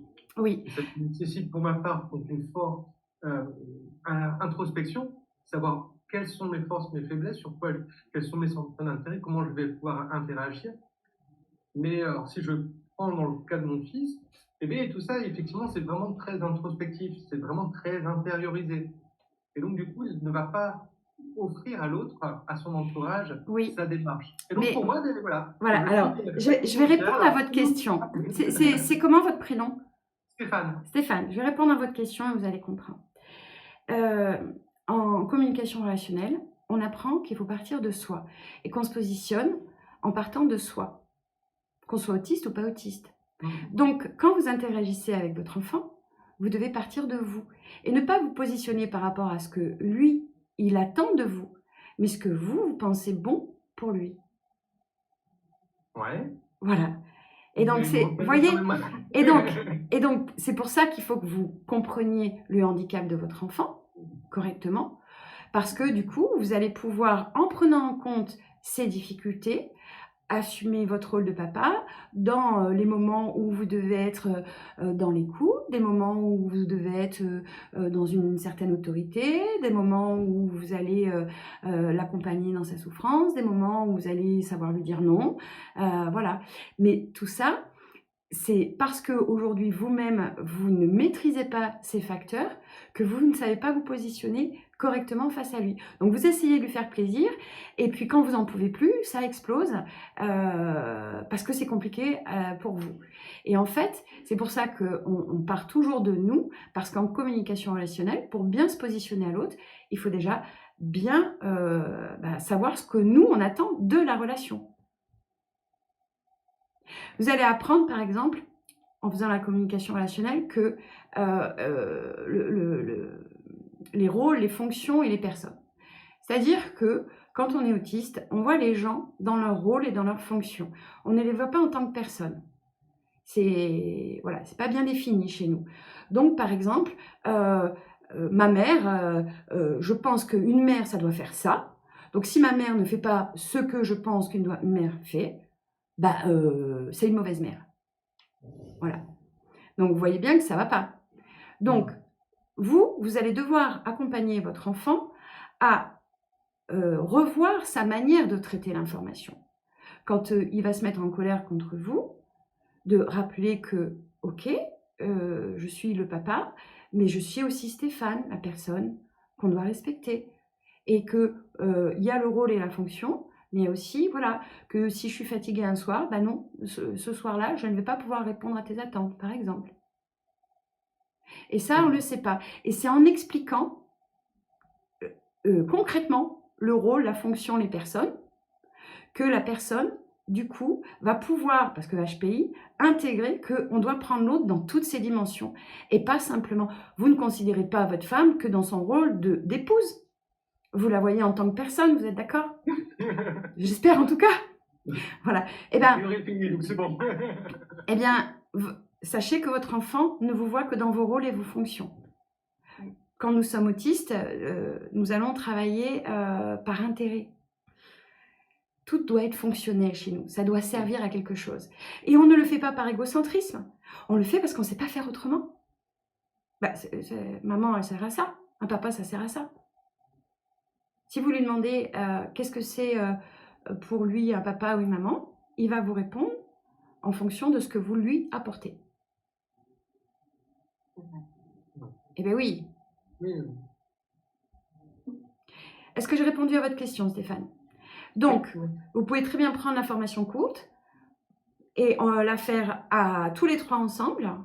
Voilà, parce que lui, ça va lui permettre d'avoir des repères et que vous allez pouvoir vous en servir en tant que méthode à chaque fois que ça va partir, les uns et les autres.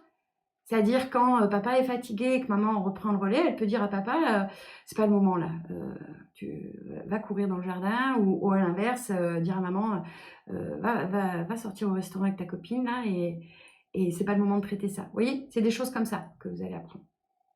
Ça marche. Ok. Merci beaucoup. La méthode est-elle source de fatigue? Pas du tout. On fera parler les autres. Pas du tout. C'est un entraînement. Alors, c'est sûr, j'ai envie de dire, vous vous rappelez la difficulté que vous aviez à faire vos lacets de chaussures? C'est compliqué, hein, quand on est petit, on a pleuré devant nos lacets de chaussures. Oh, c'était difficile de coordonner tout ça. La méthode, c'est pas parce que vous allez la savoir que vous allez savoir l'appliquer tout de suite. Non, c'est un entraînement. Mais plus on y pense, par contre, c'est quelque chose, comme je dis, une personne aveugle, sa canne, elle la sort pas quand elle s'est pris le mur. Elle tâtonne avant. La méthode, c'est pareil. On la sort pas quand on est en conflit. On l'expérimente tous les jours. Là on voit, là on repère, ah oui, là. Et c'est parce qu'on va avoir ce travail d'apprentissage de la méthode qu'après ça va devenir instinctif. On va réencoder, plasticité cérébrale, hein, c'est ça qui est chouette. On va réencoder notre manière de traiter l'information. Voilà. Donc j'ai répondu à Anthony. Le fait d'avoir été élevé avec des parents HPI-TSA non diagnostiqués, d'autres types des biais de fonctionnement autistique sans l'être? Je ne crois pas.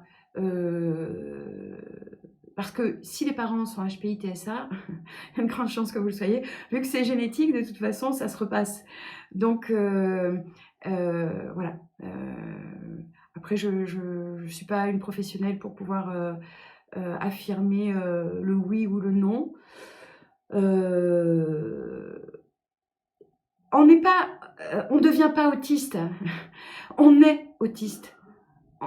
Du verbe naître. C'est à l'intérieur de nous, c'est au moment du développement des cellules souches que ça se joue. Donc, à la première cellule, ça se joue.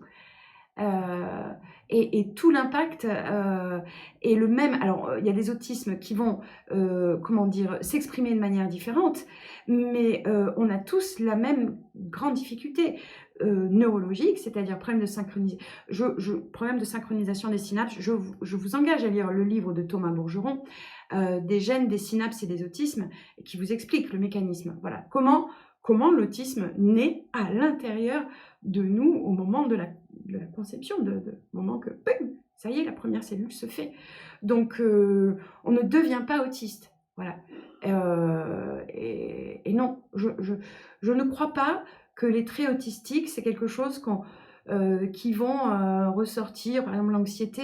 Oui, c'est quand on est autiste, bien sûr qu'on on est plus anxieux, mais c'est pas parce que vous êtes anxieux que vous êtes autiste. C'est plein de choses dans votre manière de communiquer avec les autres qui font que vous êtes autiste. Et quand on sait ce que c'est, on vous repère mais les deux doigts dans le nez, quoi. Parce que vous allez parler tout le temps de vous, parce que vos préoccupations c'est vous, vos centres d'intérêt, parce que vous interprétez les choses, parce que vous vous mettez en colère très rapidement, parce que vous vous sentez agressé constamment par les autres. Enfin, et vous voyez, c'est pas...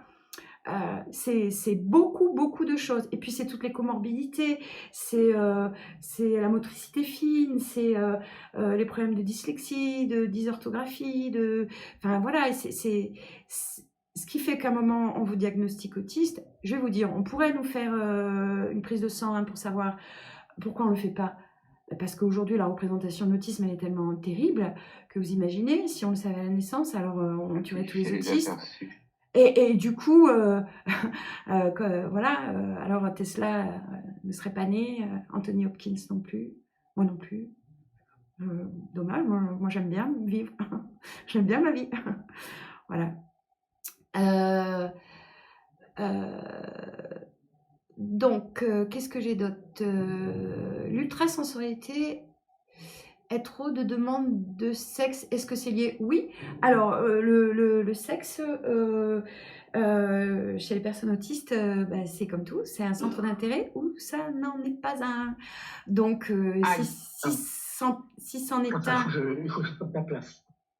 Pardon. Si c'en est un, eh ben oui, vous allez être passionné par le sujet.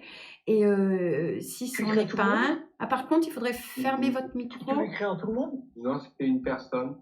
Ah, et tu sais Mais c'est pour tout le monde. Nelly, on vous entend? Nelly, on vous entend? Alors, je vais désactiver. Voilà, je vais désactiver. Voilà. Excusez-moi, j'arrive pas à gérer deux trucs à la fois. Donc, j'étais en train de dire, voilà, le gros bug. Vous voyez quand je vous dis qu'on ne peut pas gérer deux trucs à la fois? Alors, j'en étais où? Là, j'ai le blanc. Un centre d'intérêt ou ça Oui, je répondais à la question sur le sexe. Ou alors, c'en est pas un. Et même, ça peut être compliqué pour certaines personnes parce que justement, le sensoriel, voilà. Donc, ça, c'est encore une fois, ça s'exprime différemment chez toutes les personnes autistes. Mais sachez que, par exemple, il y a beaucoup de personnes autistes qui sont aussi paraphiles. Donc, c'est des pratiques sexuelles un petit peu, voilà, qui sortent de l'ordinaire et qui sont très obsédés par le sexe. Et voilà. Et c'est une des questions dans les tests sur l'autisme, d'ailleurs, le rapport au sexe. Parce que c'est soit on aime toucher, soit on n'aime pas toucher. Donc vous voyez bien que là, voilà, dans les personnes autistes, il y a celles qui n'aiment pas du tout le contact. Et si votre centre d'intérêt, par exemple, c'est la peau, eh ben, vous voyez bien que ça change tout. Parce que du coup, vous allez aimer toucher. Il y a des enfants autistes qui passent leur temps à serrer leurs parents, à toucher leurs parents. Voilà. Et puis, il y a d'autres personnes, d'autres enfants autistes qu'on ne pourra pas approcher parce que le moindre contact est carrément douloureux pour eux, quoi. Si nous ne voyons pas, que nous ne comprenons pas tout correctement, nous ne voyons pas non plus les autres, ne sont pas respectueux avec nous-mêmes. Oui, tout à fait. Comment on fait si on a un doute sur la sincérité des autres? On applique la méthode. Parce que la méthode, elle va nous dire, justement, il y a plein de choses à voir, si la relation est juste, le positionnement de l'autre, le dosage, enfin, il y a plein de facteurs à prendre en compte et justement pour se dire à un moment, cette relation, elle est pas bonne pour moi. Beaucoup de personnes autistes se font abuser, notamment sexuellement aussi, parce que il y a l'effet de sidération, c'est-à-dire qu'à chaque fois qu'on va être face à l'autre, nous, dans notre tête, on croit qu'il faut répondre tout de suite. Ben, ça aussi, vous allez l'apprendre. Il n'y a pas de situation d'urgence, on n'est pas obligé de répondre. Voilà, aux sollicitations des autres. On peut prendre le temps d'analyser, de se dire là, mais qu'est-ce qui se passe? Je ne comprends pas. Et donc, voilà, prenez le temps. Ah, ma caméra qui s'est arrêtée. J'espère que... Donc, prenez le temps. Voilà, Maxime, tu sais que je t'attends dans la formation, c'est quand tu veux. Voilà. Parce que en 1 heure, c'est pas possible de tout faire. C'est vraiment, ça demande de décrypter, de m'assurer. Alors, toutes les formations en principe relationnel sont faites en individuel. Elles sont faites en individuel parce que je m'assure, et après on débrief, de comment vous traitez cette information, qu'est-ce que vous en avez compris, voilà. Et en plus, on le fait en duo avec Laurent pour avoir un regard croisé sur vous et vous apporter un maximum de réponses. Comment se fait-il qu'une méthode reconnue mondialement n'existe pas et qu'elle n'est pas utilisée pour nous? Parce que la science évolue très doucement, que pendant des années, l'autisme a été considéré sous le biais de celui qu'on pouvait voir, c'est-à-dire les personnes très stéréotypées. Donc il y a des méthodes qui existent, la méthode ABA, maintenant il y a la méthode SACAD, mais le HPI-TSA, on est passé sous les radars. On ne nous voyait pas. Et c'est parce que la science a avancé qu'aujourd'hui, bah oui, on repère de plus en plus. Mais avant, un gamin HPI autiste, qu'est-ce qu'on disait? Il est chiant. Il est chiant. Bah bien sûr, c'est ce qu'on disait. Il est chiant. De toute façon, il a toujours raison, celui-là. Voilà. Et donc, c'est parce qu'aujourd'hui, on est beaucoup plus à l'écoute de nos enfants, de nous-mêmes, et que la science a avancé, et qu'on a pu montrer que... Et puis aussi, finalement, aujourd'hui, moins de honte à dire qu'on est autiste, parce que la représentation sur l'autisme change. Avant, avoir un enfant autiste, on le cachait, hein. Voilà. Moi, je vais vous dire, mon fils, là, il m'a demandé, il m'a dit, maman, je ne veux pas que tu demandes de PAP cette année, en première et en terminale. Je ne veux pas que ce soit marqué dans mon dossier. Il a été accompagné jusqu'à présent. Il a dit, je ne veux pas. Et donc, je lui dis, et donc, je lui ai dit, mais comment tu vas prévenir tes professeurs? Ils ne te connaissent pas, tout ça. Donc, on est d'accord que moi, je vais prendre rendez-vous avec les professeurs, que Damien, je vous entends, pardon, je désactive votre son. Voilà. Donc, je suis tombée d'accord avec mon fils que j'allais rencontrer tous ses professeurs, que j'allais parler de sa particularité, mais qu'il est hors de question que ça figure dans son dossier scolaire parce que la représentation. Oui, il y a encore beaucoup de gens qui pensent que l'autisme, c'est une déficience mentale. Ce n'est pas une déficience mentale, c'est un traitement de l'information différent. Alors, il existe des autistes qui ont des déficiences mentales. Oui, c'est une des comorbidités, hein. Moi, j'ai une belle-fille, épileptique, voilà, très très fort. Bah oui, forcément que les fonctions cognitives sont touchées et que c'est beaucoup plus compliqué pour elle. Voilà. Je pense que j'ai répondu à vos questions. Je ne sais pas si je réponds à votre, mais en tant qu'autiste, j'ai grandement besoin que mes interlocuteurs conjuguent à la première personne du singulier. Je n'aime pas qu'une personne dise on ou nous alors qu'elle parle d'elle-même.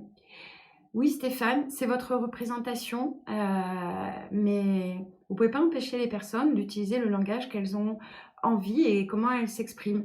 Et vous voyez, ça, c'est une des rigidités que l'on peut avoir, c'est-à-dire qu'on reste coincé là-dessus et du coup, on n'écoute plus l'autre. Ça veut dire qu'on ne respecte pas l'autre dans sa manière de s'exprimer.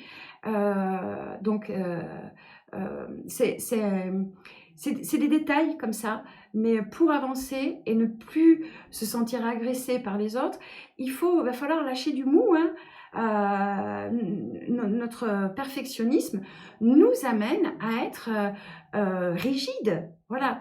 Donc à un moment, dire, moi je préfère parler comme ça, c'est-à-dire que quand je parle de moi, je parle à la première personne et je dis pas nous.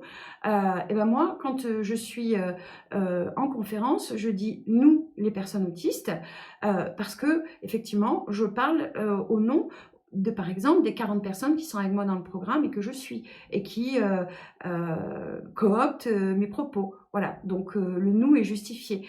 Le nous, c'est la communauté, c'est la représentation. Nous avons tous en commun d'être autistes. Donc, vous voyez, le nous peut être justifié pour plein de raisons. Est-ce que vous pensez que dans le milieu du travail, il vaut mieux que l'on sache mon handicap, que celui-ci fasse l'objet d'une communication officielle, voire d'un accompagnement quasi pédagogique sur ce trouble? Ça dépend de votre métier. J'ai quelqu'un qui me disait qu'il était conducteur de train. Oui, ça peut être compliqué parce que voilà, ça peut, les gens qui jugent de votre dossier et qui ne vous connaissent pas forcément, sur un simple mot, peuvent se dire, voilà.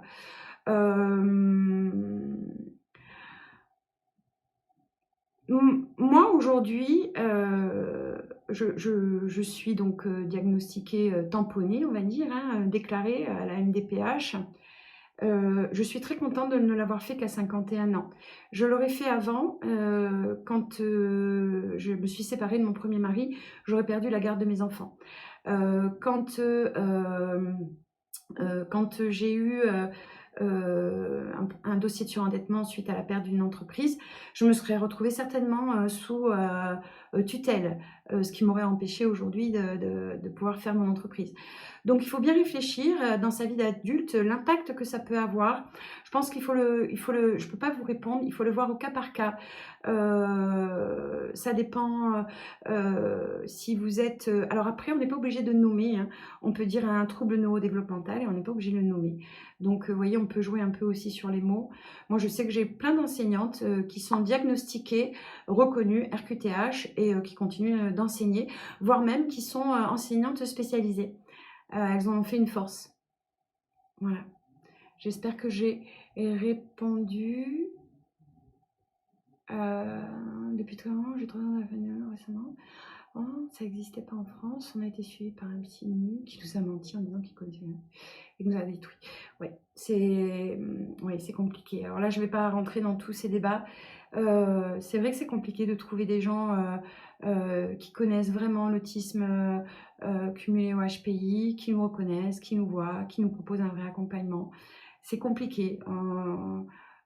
Je pense qu'on va vraiment vers le mieux de plus en plus. Il y a plein de neurologues qui se forment, plein de neuropsychologues, voilà. L'autisme est quand même grande cause nationale en France. Je crois que les chiffres étaient 1%, une personne sur 100, et aujourd'hui on est, l'Institut Pasteur, je crois qu'il disait 1 sur 40, 1 sur 40 ou 44, enfin voilà. Et encore, j'ai vu passer une étude encore là, une personne autiste sur 7 serait diagnostiquée. Ça veut dire qu'il y a 6 personnes dans la nature qui sont pas diagnostiquées. Alors, c'est pas très grave si elles vivent bien, si elles ont eu justement un environnement qui leur a permis de... moi, je connais des personnes autistes qui vivent très très bien leur handicap. Ils ont eu une famille justement très bienveillante, mais qui a bien compris comment se positionner dans la relation. Et tout le monde vit en harmonie. Voilà. C'est pas le quotidien, c'est clair. Voilà.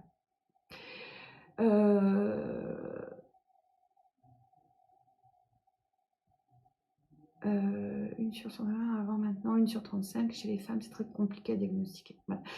On va s'arrêter là.